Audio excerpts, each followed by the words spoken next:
Good morning. Welcome to Northwest Unitarian Universalist Congregation. I'm Vanessa Washington, and I will be your Worship Associate this morning. We also welcome Reverend Nancy Palmer-Jones into the pulpit this morning. Reverend Nancy Palmer-Jones currently serves as the Director of Clergy Organizing for PACT, People Acting in Community Together, and she is the Minister Emerita of the First Unitarian Church of San Jose, where she served as Senior Minister from 2005 to 2022. With Karen Lynn, she is co-author of the UUA Common Read Mistakes and Miracles, Congregations on the Road to Multiculturalism, and co-editor with Reverend Marjorie Bowens-Wheatley of Soul Work, Anti-Racist Theologies in Dialogue. She consults with Unitarian Universalist congregation ministers and lay leaders as we continue to build beloved community together. Curiosity and courage, friendship, beauty, and joy are the threads that help her keep on moving forward. If you are a visitor online today and would like Northwest to keep in contact with you, please fill out the visitor form you will see in the chat box. And if you're with us here in person, you can fill out this visitor sign-in in the atrium. Please greet your neighbors with a wave from wherever you are.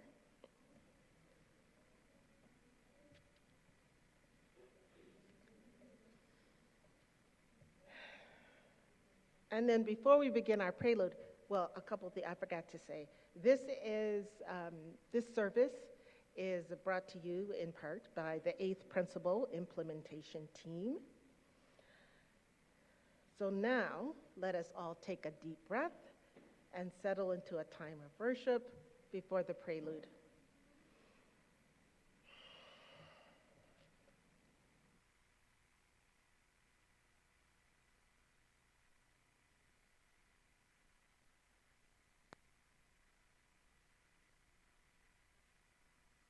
We are living beneath the great big dipper. We are washed by the very same rain. We are swimming in the stream together, some in power and some in pain. We can worship this ground we walk on, cherishing the beings that we live beside. Loving spirits will live forever. We're all swimming to the other side. Searching, hungering for answers in my time. I am balanced at the brink of wisdom. I'm impatient to receive a sign. I move forward with my senses open. Imperfection, it be my crime. In humility, I will listen. We're all swimming to the other side. We are living beneath the great big dipper. We are washed by the very same rain. We are swimming in the stream together, some in power and some in pain. We can worship this ground we walk on, cherishing the beings that we live beside. Loving spirits will live forever. We're all swimming to the other side. On this journey through thoughts and feelings, finding intuition, my head, my heart, I am gathering the tools together. I'm preparing to do my part. All of those who have come before me band together and be my guide. Loving lessons that I will follow. We're all swimming to the other side. We are living beneath the great big dipper. We are washed by the very same rain.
worship this ground we walk on, cherishing the beings that we live beside.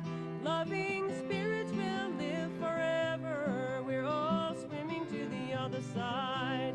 Loving spirits will live forever. We're all swimming to the other side.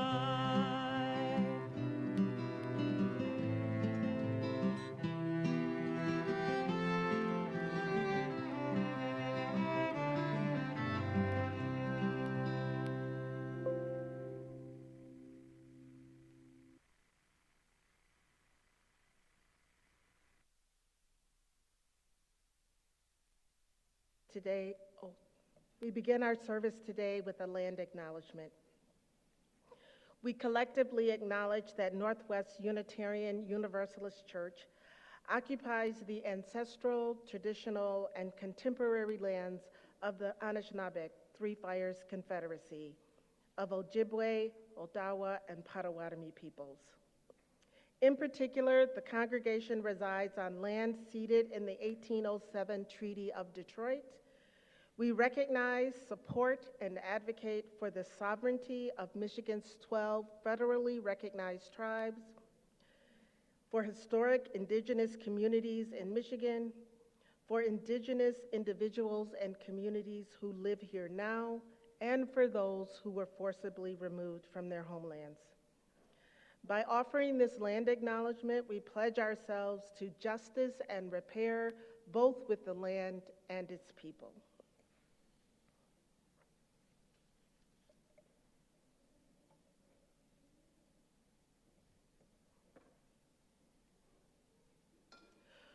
We light our chalice, the symbol of our faith, knowing this morning that many other Unitarian Universalist congregations across this land and across the world are doing the same. We light our chalice with words from Bear W. Holazuka, and I really probably butchered that.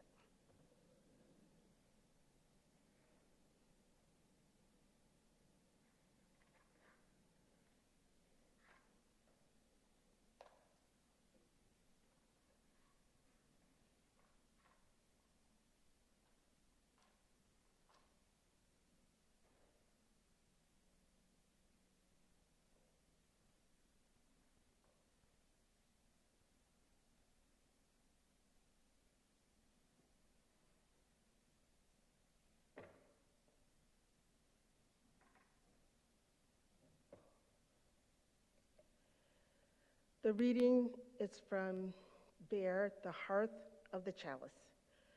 As we light the chalice, may our souls become its hearth. We join our hearts to the one great flame of bright compassion, beloved community, and fervent justice. May we become lanterns to the world, lighting the way for all.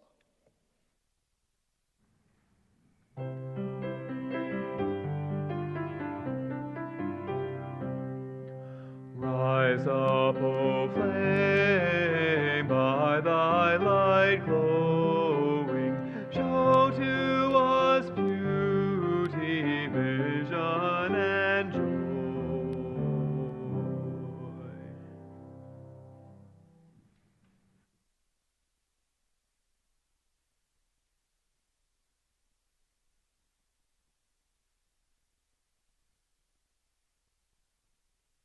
Our opening words this morning come from the Reverend Martine I. Valentin, who identifies as a Latina, uses the pronouns she or Ella. Valentin's poem, The Call of Something More, which she offered as a part of a multi-voice Berry Street essay just before General Assembly in June 2017. Reverend Marta is the Unitarian Universalist Association's Professional Development Director in the Ministry and Faith Development Staff Group. She has served congregations around the country, and she is the author of the meditation manual, A Long Time Blooming, Meditations from Skinner House Books.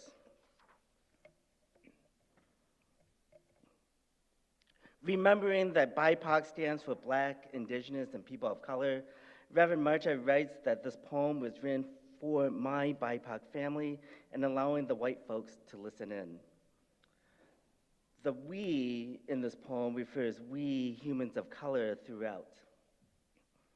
In this spirit, let us all take a breath and listen. We humans of color have always reached for something more, exercising and building up quite a resilient muscle that is necessary against the many gatekeepers still trying to deter us. Being resilient in the face of dissenting voices is a gift we bring. In the fight to be anti-racist, anti-oppressive, multiculturally faithful religion, we know, heartbreakingly so, that some sitting in this room have locked the gate from the inside and have sent some of our brightest stars away, telling us we are not worth saving. Our faith challenged to our very cores, we mourn the loss every day. As a Latina in this painful and momentous moment of our movement, it is not easy to confront our faith's flaws, especially when our Latinx history is ignored and microaggressions pile up alongside tokenism. I fear we are reliving our past by separating out our colors in a hierarchy of importance. I say this today because I know others in our impacted casa are afraid to say this out loud.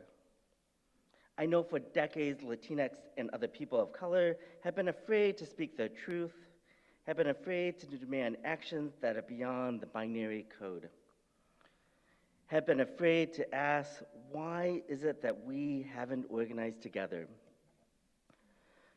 When we listen to the call of something more, let us create a unity that does not lower us to the merest common denominator, knowing that dealing with our complexity forces everyone of all colors to look at ourselves deeply. Our individual cores are on fire, but one chalice flame they do not make. If the pale center responds to the call for something more, they will turn and face the edges where we are, a rainbow of faces and cultures engaging in a Unitarian Universalism that breathes love into our very core from our well-worn hearts. They will find us no longer waiting, but creating a Unitarian Universalism of our own for everyone. This ends the reading. Our opening hymn this morning is from our great hymnal, Singing the Living Tradition, Gathered Here. And you're invited to rise in body or spirit and join along with singing Gathered Here.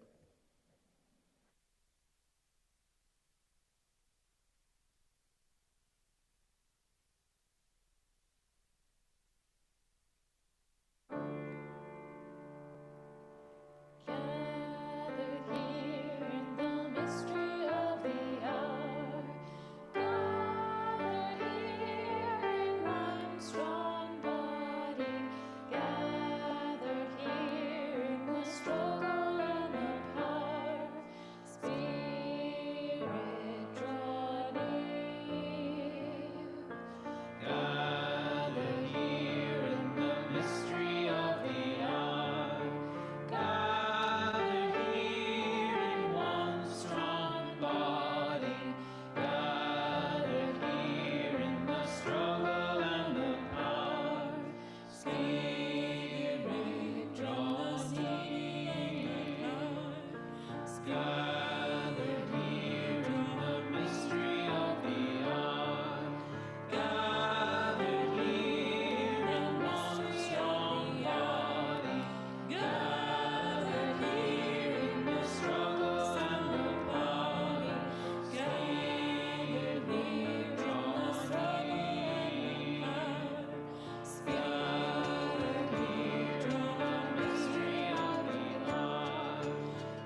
One purpose of a religious community is to encourage all who gather together to grow more generous in spirit and action. This is the great end of all the world's faith traditions. We now take an offering that allows us to exercise that all-important generosity of spirit, an offering that will mutually support this self-supporting congregation and the shared plate recipient. Every other month throughout the year, Northwest shares 50% of the plate collections with the Southfield Emergency Needs Fund. Their goal is to help residents overcome personal hurdles to achieve a satisfying and productive quality of life. Human Services is a division of the Southfield Community Relations. If you would like to donate, you can do so in a variety of ways that are now visible on your screen. And for those here in person, we will pass a collection basket. Thank you, Diana.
Today's reading is the 12 Common Threads for Creating Beloved Community from Mistakes and Miracles, Congregations on the Road to Multiculturalism by Reverend Nancy Palmer Jones and Karen Lynn.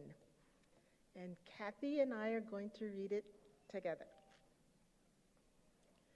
Intentionality. The congregation grounds its journey in an overarching goal or sense of call, made explicit in their mission and vision. Relationships.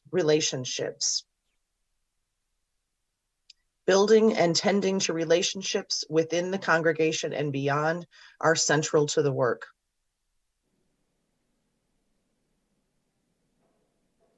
Leadership that's diverse, committed, and collaborative. Ministers, staff, and lay leaders are passionate champions for the multicultural, anti-racist mission. Whenever possible, they represent a wide range of identities. Education for multicultural competencies and anti-racism. Through classes and trainings that speak to different generations, congregants can name the impact of white supremacy culture and other oppressive systems of power and privilege. They explore the congregation's history and that of the wider community in which they dwell in order to draw on strengths and reconcile mistakes from the past.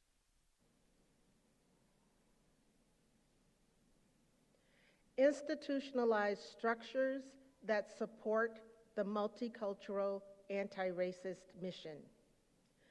Congregants adapt their governance and committee structures to make them more inclusive. They work to eliminate barriers to participation in leadership. Multiculturalism is multi-generational. Children, youth, young adults, and adults worship, learn, and grow together, honoring their different styles and needs. They stay in touch with changing expressions and expectations of family and congregational life across racial, ethnic, and generational differences. Worship that speaks to the heart and that centers diverse voices, styles, and cultures. Worship in these congregations touches congregants' hearts, bodies, and spirits, as well as their minds. It includes music, language, and art from many cultural sources. Such inclusion is authentic and accountable because the congregation has relationships with people whose cultures are represented. Social justice and community engagement. The congregation works in partnership and solidarity with traditionally marginalized groups at the local, state, and national levels for justice and equity for all. Congregants, especially those from the dominant culture, know how to follow leaders of color as well as how to use their own power appropriately for change that benefits those at the margins. Adaptability and entrepreneurship. The work of creating multicultural, anti-racist, beloved community keeps evolving. These congregations adapt their initial plans to meet changing times and contexts. They develop a gift for improvisation and joy. They are on the journey for the long haul. A willingness to take risks and to feel uncomfortable. Taking risks, especially risking failure, creates discomfort in most congregational systems. Yet in the work of building multicultural, anti-racist, beloved community, if some folks are not uncomfortable, then the congregation or community may not be moving into the areas that need the deepest change. Patience, perseverance, courage, and humility. This work is messy, and it never ends. Well-trained and well-intentioned people will keep making mistakes. Conflict is inevitable. Patience, perseverance, courage, and humility are prime habits of the heart in building multicultural, anti-racist, beloved community. A palpable aliveness and love. Congregations on this journey have a sense of aliveness and enthusiasm for the work. Everyone has the chance to feel more whole and seen in such communities. The spirit of love is palpable in the congregations that commit to this soul work.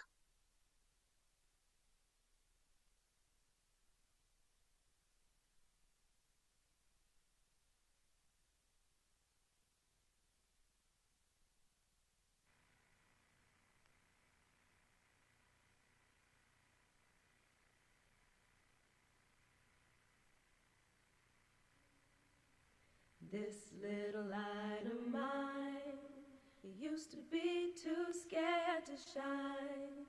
And when mine met yours, it would run and hide. But in time, I came to find I want to shine so bright it makes the whole world smile and pay back the beautiful feeling that allows me to be whatever I want to be. And I am gonna be free and easy.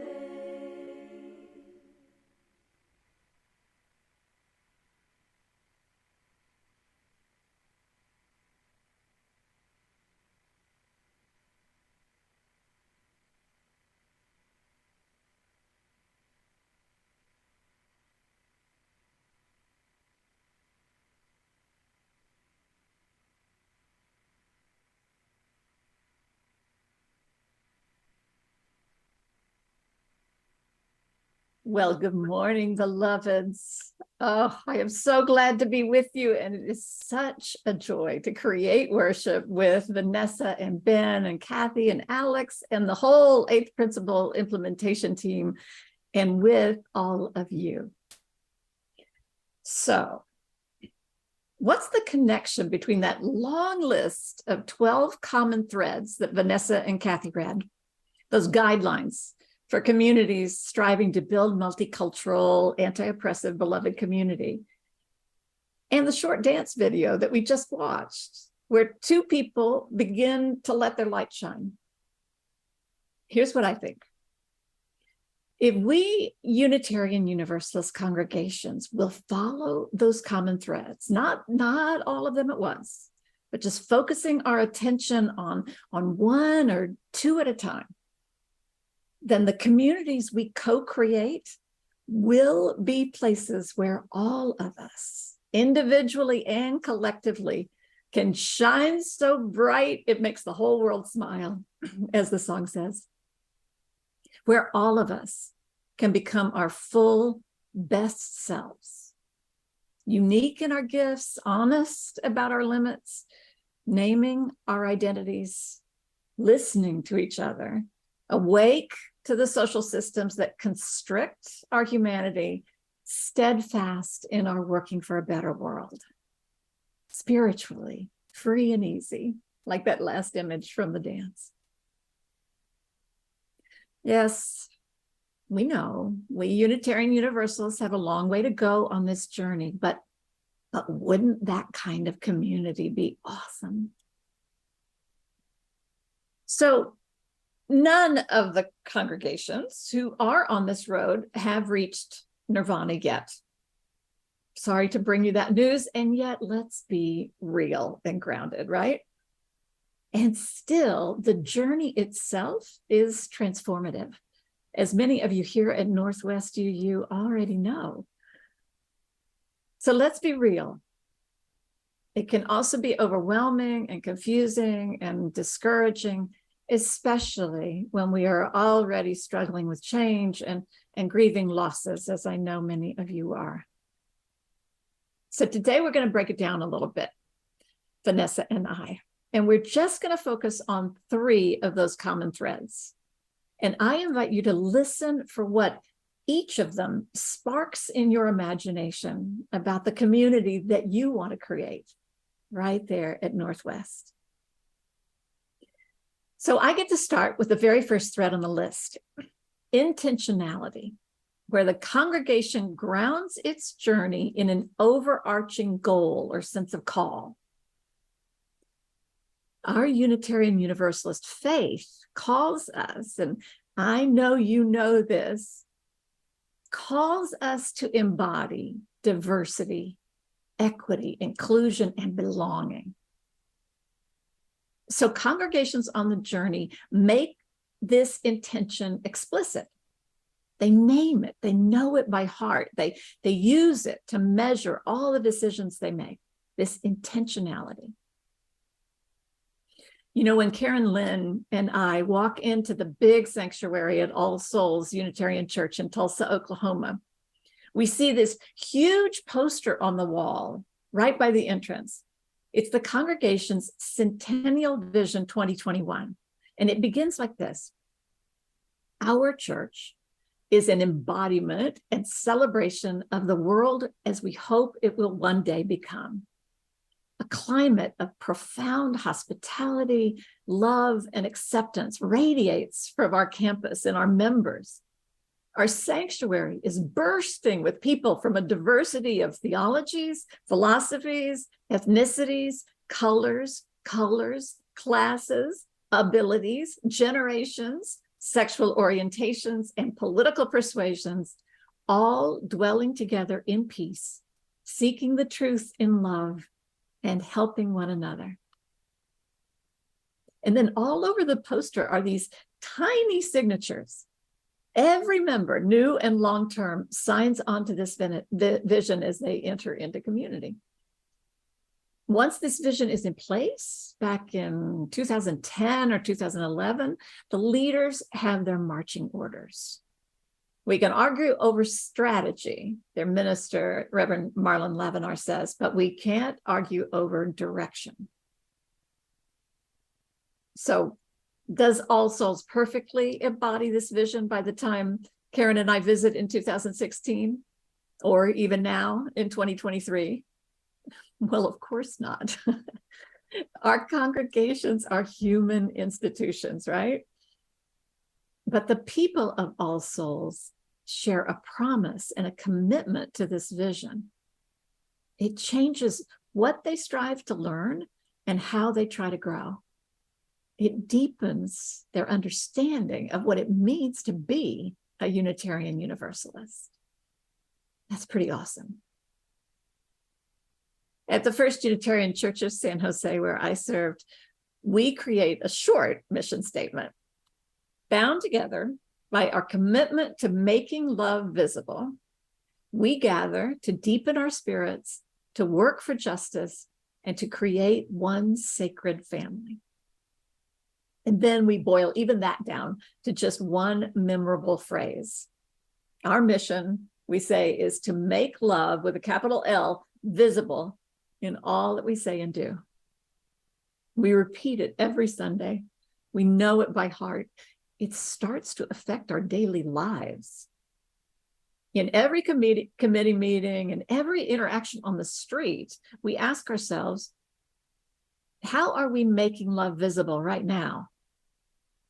The words take on muscle and flesh.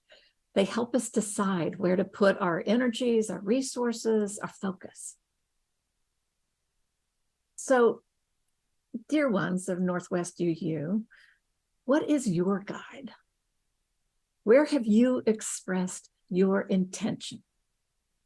Your mission statement on your website is beautiful. It says, Northwest Unitarian Universalist Church is a religious community that challenges us to grow in spirit, knowledge, acceptance, and action.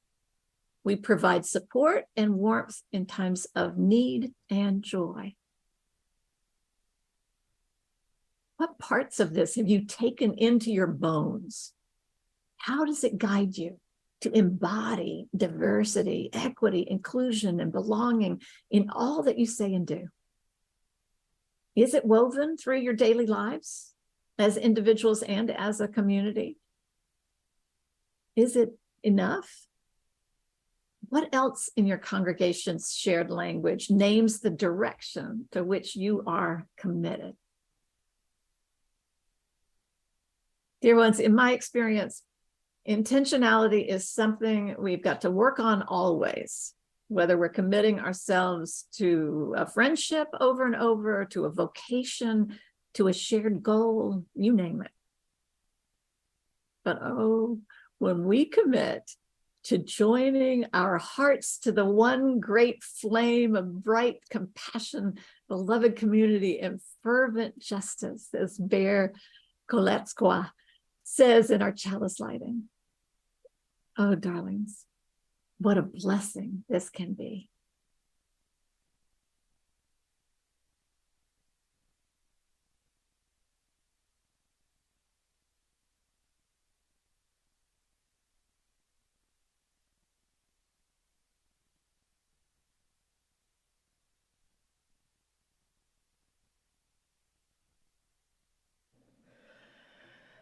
So for some of you, the song we just heard made you feel joyful and exuberant. And for others of you, you were silently wondering, does it have to be so loud, and will it ever end? For those of you in the second group, you can blame me because I chose the song. I chose it because it does make me feel joyful and exuberant. It reminds me that I have enough, and more than that, I have many good things and people and circumstances in my life, and I should rejoice in that fact. Do I think the favor of the Lord is upon me? No, not really, but I don't have to enjoy the song and to use it to worship whatever and whoever I believe in. I love gospel music. I have since I was a child, attending a Pentecostal church with my father. Drums and an organ, tambourines and syncopated hand clapping. Gospel music inspires me. It lifts my spirits, it soothes my heartache, and it gives me hope. And it does that even though it includes lyrics about a faith and a doctrine I do not follow or believe. My reflection is on the common thread, worship that speaks to the heart and centers diverse voices, styles, and cultures.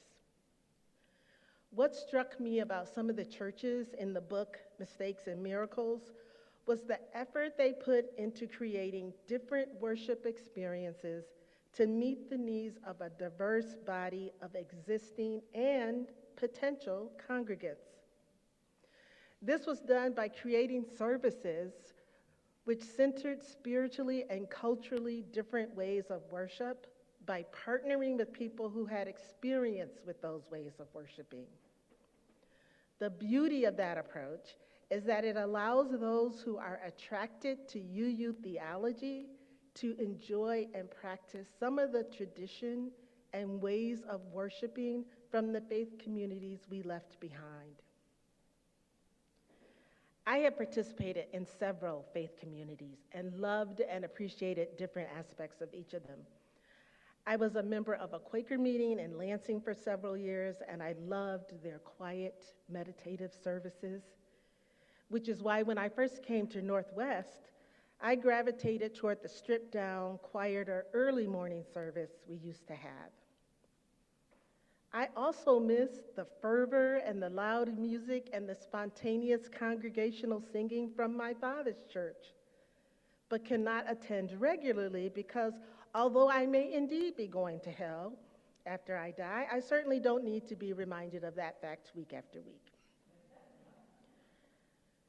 And I sometimes miss the a cappella harmonizing from my mother's church. A cappella because they thought the Bible forbid musical instruments in the church. And I will never forget the joyful, healing experience of an LGBTQ-friendly church in San Francisco that somehow combined elements of both the Pentecostal church of my childhood with a message of love for all people. And finally, I sometimes long for a spiritual community I was part of in 2010 that provided an opportunity for its members to do crafts and yoga and drawing and meditation before gathering in a circle to share about their individual spiritual paths. And those are just a few of the communities I've experienced over the years. I know that I am not alone. All of us, or at least those of us who came to UUism from a different faith tradition, probably appreciated or even loved some of those elements of our previous traditions, ways in which those other traditions spoke to our hearts and enriched our spiritual journey. Wouldn't it be lovely to include some of those elements in our UU services? Will every person love every element of a service that includes authentic elements from different faith and cultural traditions? The answer is no. And it's okay, because what might feed my soul, or what may not feed my soul, may feed the soul of the person sitting next to me.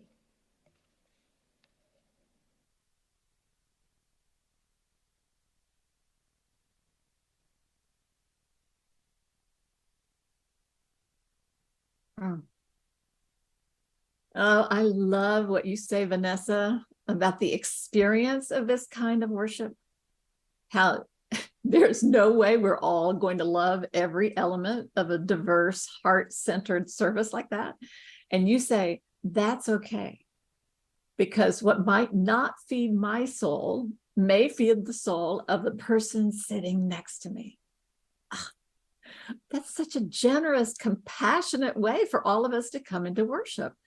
What a relational way to be with each other in this space. And so, beloveds, that is the third and final common thread that we're going to take up today. Relationships, relationships, relationships. The quality of our relationships and the way we care for them, the way we prioritize relationships over results, this lies at the core of everything. Relationships alone won't change oppressive systems. We have to tackle structures and policies to do that. But relationships motivate and undergird the changes, and they can bring the joy and aliveness.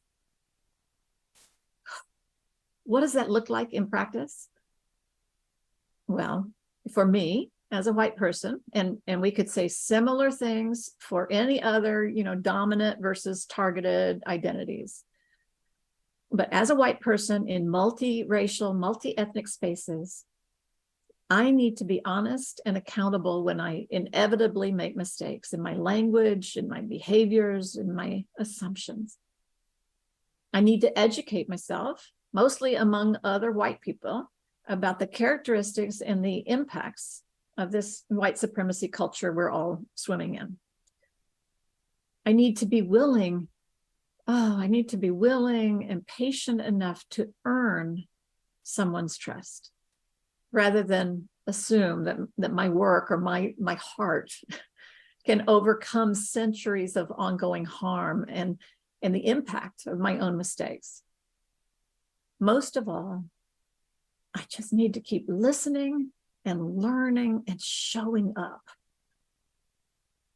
And I also need to watch how much time I spend talking. For Black, Indigenous, and people of color, Reverend Marta Valentin's poem offers direction. Go beyond the binary code, she says to her BIPOC kindred. Let us create a unity, she says, that does not lower us to the merest common denominator, knowing that dealing with our complexity forces everyone of all colors to look at ourselves deeply.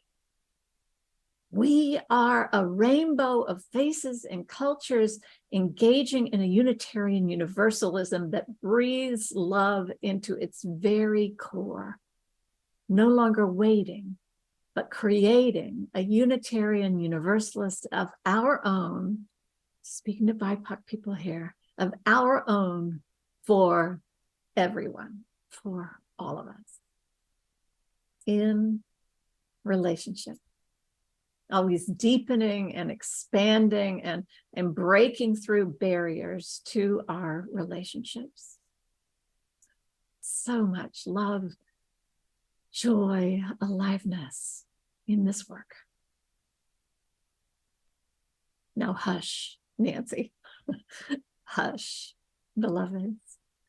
Let us listen for somebody or something calling us to something more.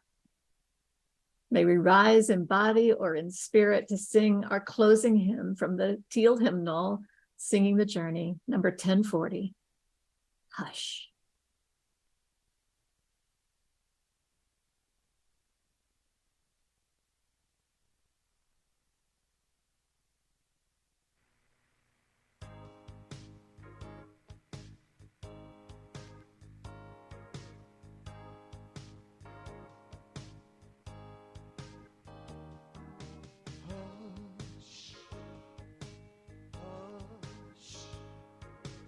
Somebody's calling.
is Hush by Reverend Kimberly Quinn Johnson. Hush. Somebody's calling your name. Can you hear it? Calling you to a past not quite forgotten. Calling us to a future not fully imagined. Hush. Hush. Somebody's calling our name. What shall we do?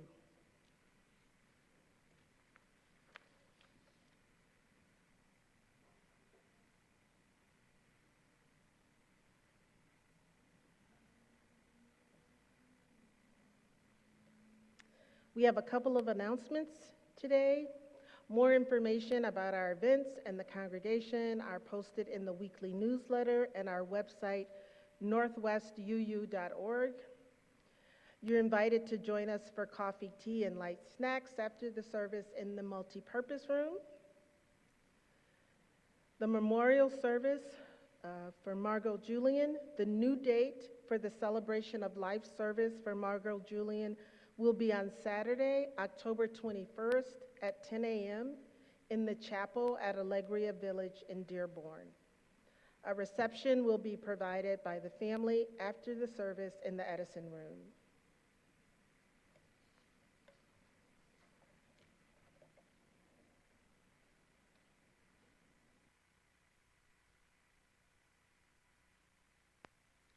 Gonna keep on moving forward.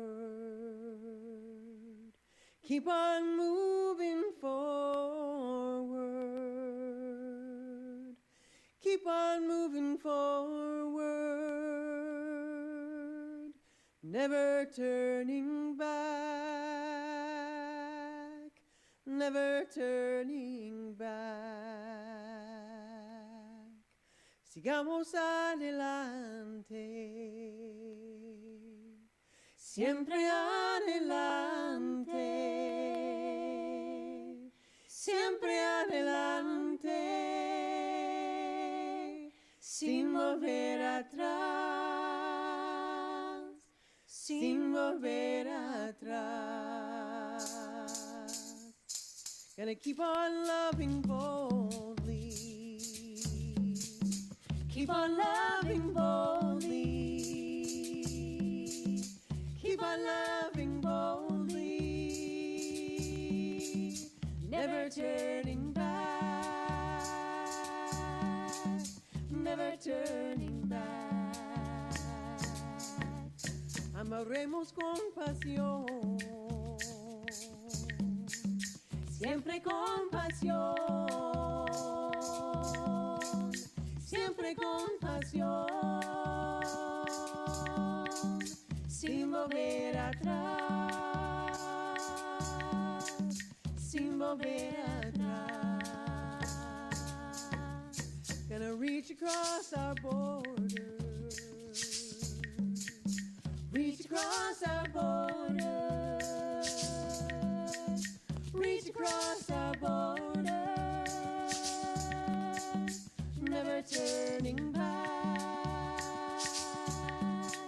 never turning back. Y vamos sin fronteras,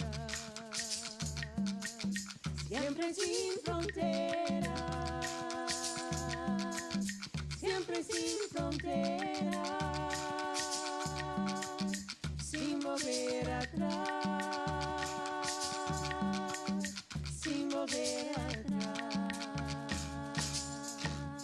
Gonna reunite the family, reunite the family, reunite the family, never turning back, never turning back. Familias reunidas, siempre reunidas, siempre reunidas, sin volver atrás, sin keep on moving forward. Keep on moving forward. Keep on moving forward. Never turning back. Never turning back. Never turning back. Never turning back. Never turning back. Never turning back. We love you.